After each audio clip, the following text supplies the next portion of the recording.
Good morning. I'm Keith Gauley, Assistant Superintendent of Nauset Public Schools. I'm here today with Dr. Amy Roberts, who is our IB Diploma Program Coordinator. And we also have 4 of our 9th grade students, including Christina Reed, Sam Carpenter, Max Finocchio, and Maggie Bragdon. So thank you to the 4 students for being here today. Our 4 students just heard a presentation this morning on the IB Diploma Program. And they would be the first class of students that would be eligible to choose the IB Diploma Program.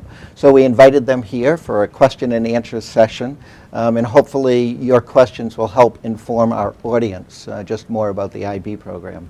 I'm going to start just by asking really the 4 of you if there's interest in the International Baccalaureate Diploma Program and why you have some interest in the program right now. So who'd like to start? Okay, I'll start. All right, thanks, Maggie. My friend Maggie Sandland actually went to Nauset Middle School with me, and she went to Sturgis, or she's in Sturgis School right now. And she kind of told me about the IB program, and even though I can't go into Sturgis right now, I thought that it'd be a cool idea to maybe check it out here, because it's kind of mixing her school and my school together, which is kind of really interesting to me. And it's kind of cool to think of something other than just your regular courses, and something more interesting and maybe more a little deeper. That's why I kind of enjoyed it. Great, thank you for that, Maggie. And I think you highlight the point too in terms of why we're offering IB at Nauset, which is really because we believe in the choice.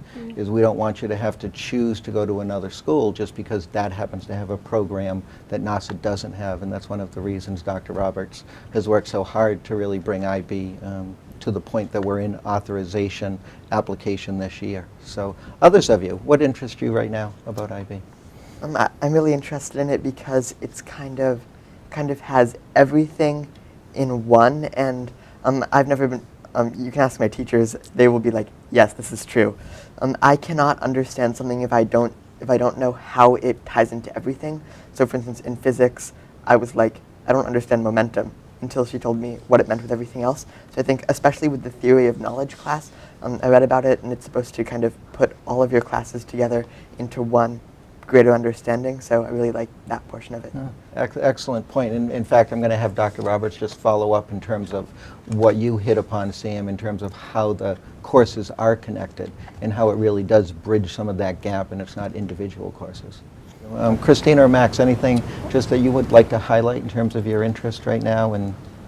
Well, in middle school, we did the IB program, and it's very different from what we would do in high school, but in middle school we were rewarded for all those IB attributes that we've done, such as caring and knowledgeable and all that, and we would have little fish cards because, we're fishermen back in P-Town. Yeah. And we'd have little cards, and your teachers would acknowledge what you're doing. They're like, goggles on, watching wherever you go.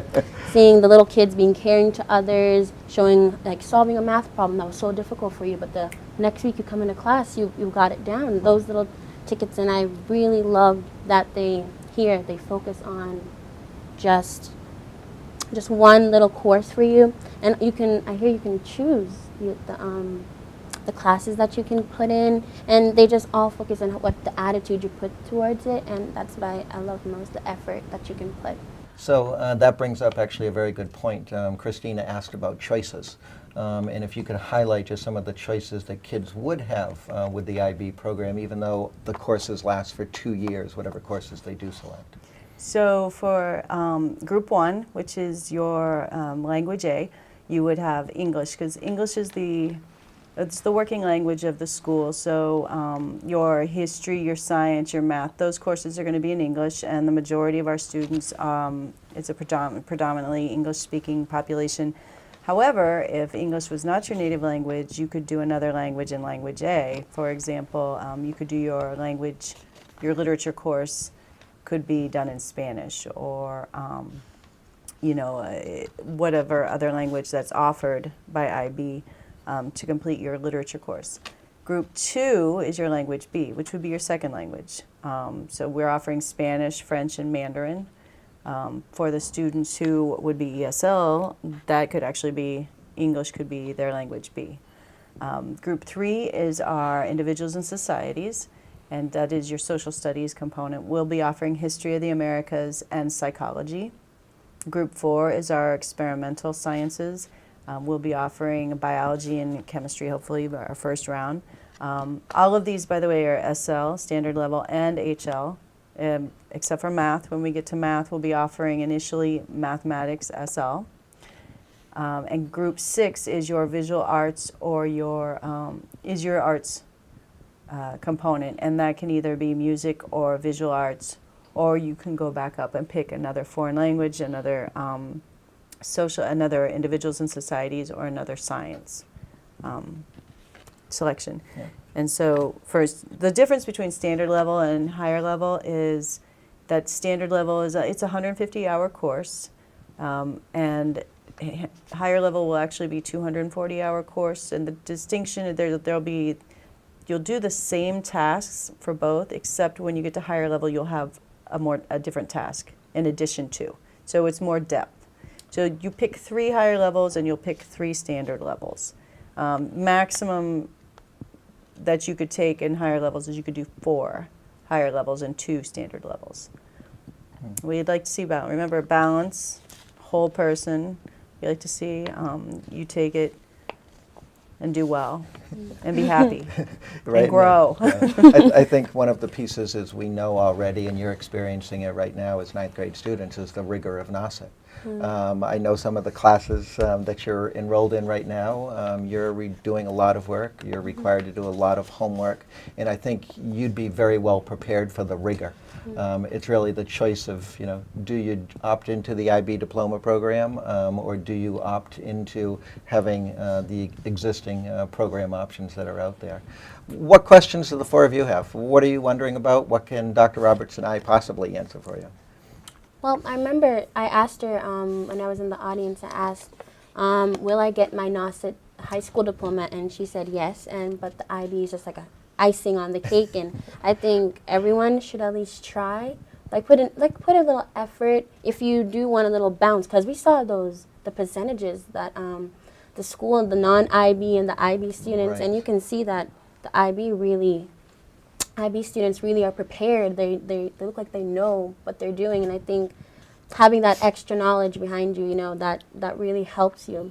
I know that colleges nowadays, I think they're like picking out every little thing about you, and having this IB program on top really opens up the world for you, Sure. opens up. Absolutely. So that's one of the reasons I love this also. Yeah. It's great. Well, it's interesting hearing your perspective just coming out of Provincetown with the IB school in Provincetown. And I think you hit upon some really good points in terms of IB and the depth that's there, what you're really building up Yeah. with the IB diploma program. So thanks for sharing that too, Of course. Christina. Questions that others of you have? Maggie? I know the difference between standard level and higher level, like the hour difference, but how would we have like longer classes or? Oh, great No, question. no. Yeah, you would be spread out over, so those are minimum limits. So you would be spread out over 2 years. You would have the same course. You'll get more hours than the 150 or more hours than the 240. Those are minimums for us. But the distinction will be in the task that you're asked to complete. So you'll do all the standard, in a higher level class, you'll do all the standard level plus. Oh, okay.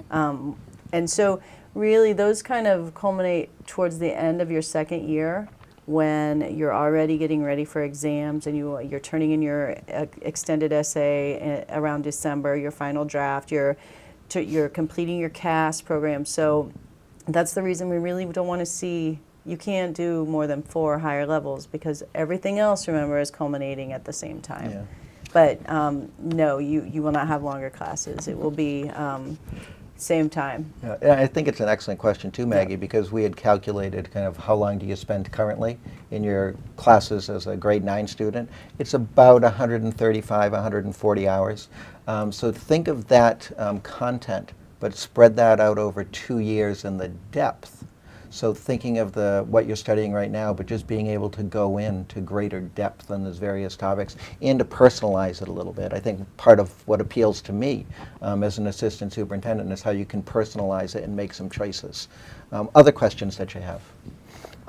So since I'm a hockey player and I do a lot of extracurricular activities like outside of school, how much would this class sort of affect it? Like how much out of school work is there? That's a great question. I'll take a stab, and then you can fill in.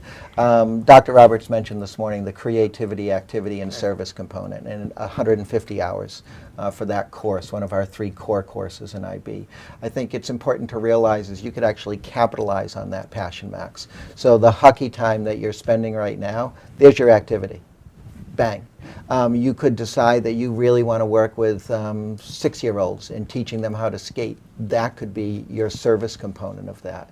And then the creativity aspect of that, you could build upon, again, your passion in hockey and do kind of a creative outlet in terms of what other things could we do, maybe design skates that would help a 6-year-old learn to skate faster. So you could build those pieces in.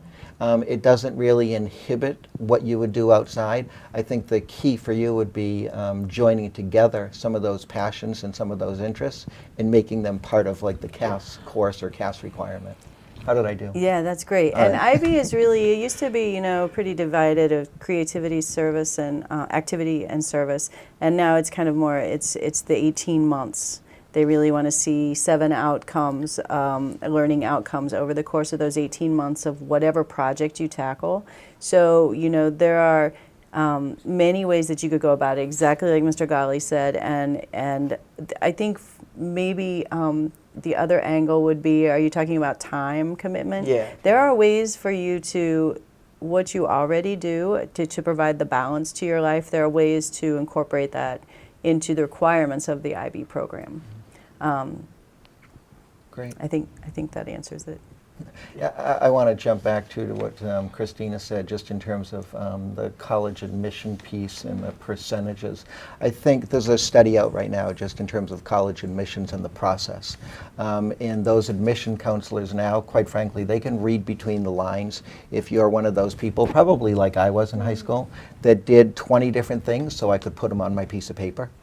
And there are still people that believe, 20 different things is a good thing. College admissions don't see that as a good thing anymore. They really want to see you develop something that you're passionate about, get in depth, and really make the most of what you can do for your community, for society, and following your own passions. And that they understand that. But I just wanted to bring that point up because Christina mentioned it. What else are you wondering about? I'm a little bit confused about how each class is graded out of 7. So Great. is your entire grade just the final exam, or are there? No. And how do you grade an entire exam out of just 7? Yeah. Well, so when we're talking about grades, that's a great question, Sam, because there are a couple of layers. There's your school, the grades that you take home, and then there are the tasks, and there are tasks for each class in IB. For example, in the foreign language, there is the interpersonal, the presentation, and you'll have an exam at the end. So those are IB tasks, and they compose your grade at the end of the IB course to get your IB diploma. You also have everything that you do in the class leading up to it that's your NASIT grade, and they can easily be combined. They should be combined, but well, you've been in my class Sam's actually my student, and so we've been using the rubric that tells you what a 7 is, and really the idea of using a scale that's 1 to 7 is it gets you away from the idea of grade mongering and worrying about the percent to where is mastery. A 7 demonstrates that you've mastered that skill that you need to master in whichever class you are in. And you start focusing on the mastery component instead of how many points you got. Yeah, I'm going to tag team Dr. Roberts on that one too. So every class is internal assessment and external assessment. Those are IB phrases. So the internal assessment is what your teacher's doing for assessments that count towards your really accomplishment of succeeding in that IB course. And then there's the external assessment. So the external assessment, for instance, I'm trained as a theory of knowledge teacher. The internal is a presentation that you're scored on. The external is an essay that you're scored on that also gets scored by, I suppose, criteria alignment folks outside that are part of IB. to look at the score on that. So it's a combination of the two, not just the exams. I think is the key And point. those assessments, the internal and external, will form your IB grade. Yeah. How do they form that? Is it like, all right, you got 4 7s, 5 6s, and a 5, that averages 2? Or is it like, all right, you got a really good grade on that assignment, that counts for 0.25 of a point, Oh, which no, will no. be added onto your grade? There's actually a whole book.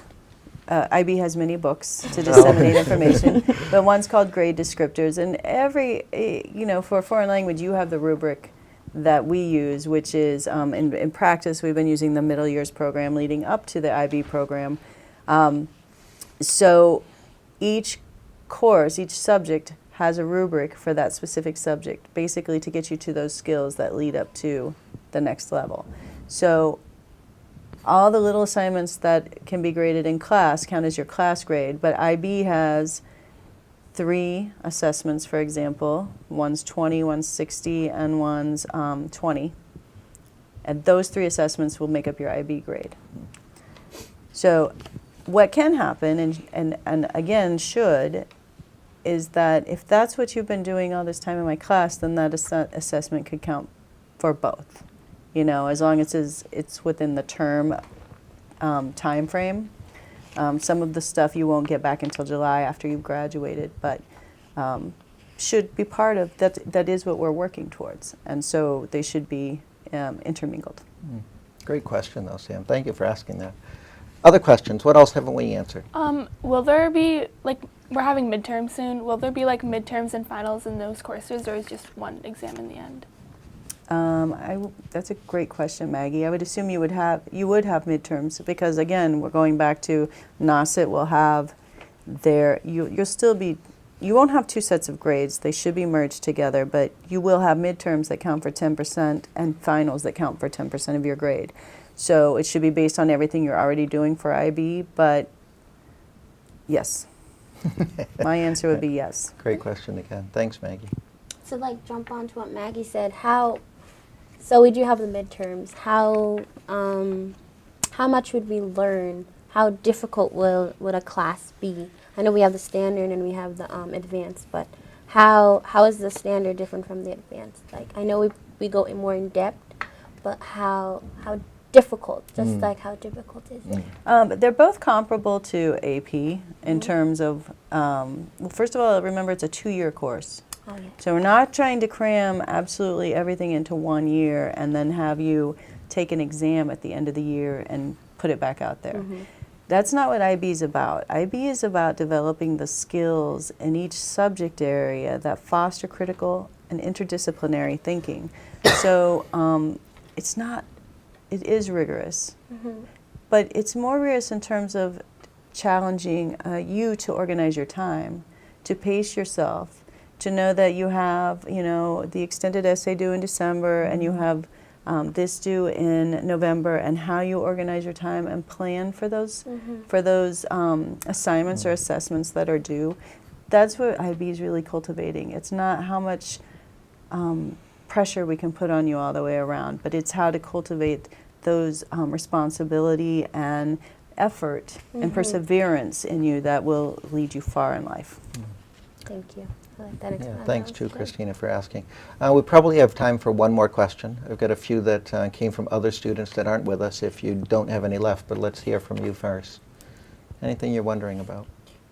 So will these IB classes, are they in substitute for the classes that we take, or will they be mixed in with the classes that we already take? Gotcha. Max, are you asking in terms of in the school? Yeah, in school classes. They'll be dispersed throughout the school, and they will be instead of, if you have to take English, you would take the Language A course, which is English. If you were going to take a foreign language, you would take your Language B course. Okay. So, but you will take those 6. You will not. It will not be offering. We won't initially offer certificates. So, the beauty of it is that your teachers will have the same set of students, so that there can be interdisciplinary planning, conversations, and support as well in the program. And to follow up too, Max, we mentioned earlier is that we're in the process of applying for authorization this year. So you're on track again to be the first class of students that would have the choice of the IB program. And we're really looking forward to giving you that choice. Dr. Roberts is working Yes. very diligently behind the scenes with Mr. McDonald as well to not only train teachers, all of the teachers have to attend training, but to provide the options for you. Whether it be the visual arts, we're working with a variety of teachers so that we aren't limiting some of your choices and aren't limiting your ability to follow your interests.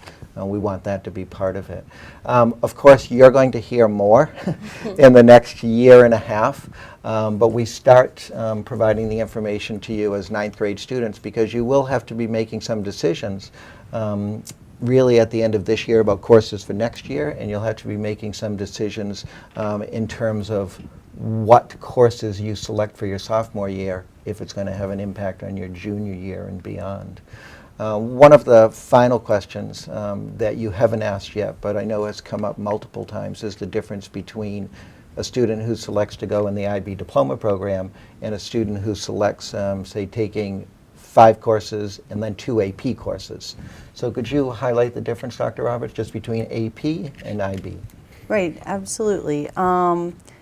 So we have first of all, I want to say we have an amazing AP program at the school. And so the real difference for all the students will be that you can select whatever courses you want to take in AP, very much as if you went to the cafeteria, right, and you chose what you wanted to take. And that course will be 1 year long.